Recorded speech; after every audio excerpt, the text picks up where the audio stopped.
സ്വർണ്ണമില്ല ഒന്നുമില്ല എങ്ങനെ ജീവിക്കുക എന്നുള്ളൊരു സംശയമില്ലായിരുന്നു.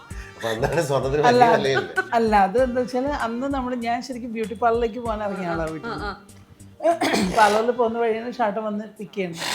അപ്പൊ നമ്മള് പോയതുകൊണ്ട് സൗന്ദര്യം മാത്രമേ സ്വർണ്ണമില്ലായിരുന്നു. അല്ല ബ്യൂട്ടി പാർലറിൽ പോയിട്ട് ഒന്നും ചെയ്തില്ല. കാരണം നമ്മൾ പോകുന്ന ബ്യൂട്ടി പാർലറിൽ നിന്നല്ലേ വീട്ടിൽ നിന്ന് ഇറങ്ങിയത്. പാർലറിൽ പോയി അവിടെ ചെന്ന് അപ്പോഴേക്കും ഷാട്ടൻ വരുന്ന ടൈമായി, അങ്ങനെ പോയി. അപ്പൊ അന്ന് നമ്മൾ നോർമലി ഇടുന്ന 2 വളയും ഒരു മാല അങ്ങനെ ഉണ്ടായിരുന്നു. ഇവള് കുറെ സ്വർണ്ണമൊക്കെ മേടിച്ചു വെച്ചാൽ ഞാൻ വിചാരിച്ചു ഓക്കെ ഇപ്പൊ ഒന്നുമില്ലെങ്കിൽ ഞങ്ങൾ രണ്ടുപേരും കൂടെ ഒരു അണ്ടർസ്റ്റാൻഡിങ്ങിലാണ് മാരേജ്. എന്നാലും ഒളിച്ചോട്ടാണ് കെട്ടിപ്പോയത്. ഒന്നുമില്ലെങ്കിൽ പണയം വെക്കാനെങ്കിലും വേണം. ഒന്നുമില്ല ഇവളുടെ ഇല്ല എന്റെ 300 പിന്നെ സ്വർണ്ണമൊക്കെ ഇട്ട് 300 രൂപ ഉണ്ടായിരുന്നു. ആ പാർലറിൽ പോകാനുള്ള പൈസ 300 രൂപ കൊണ്ടുപോയി ഊര് തന്നെ ഇറങ്ങിയിരിക്കുന്നു.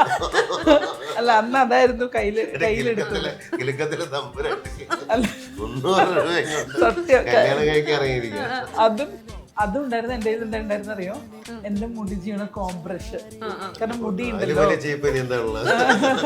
അല്ല സത്യം അതെന്തോ ഞാൻ കയ്യിലെടുത്തു. കാരണം എനിക്ക് അന്ന് മുടി ചെയ്യണം നമ്മുടെ പോട്ടെ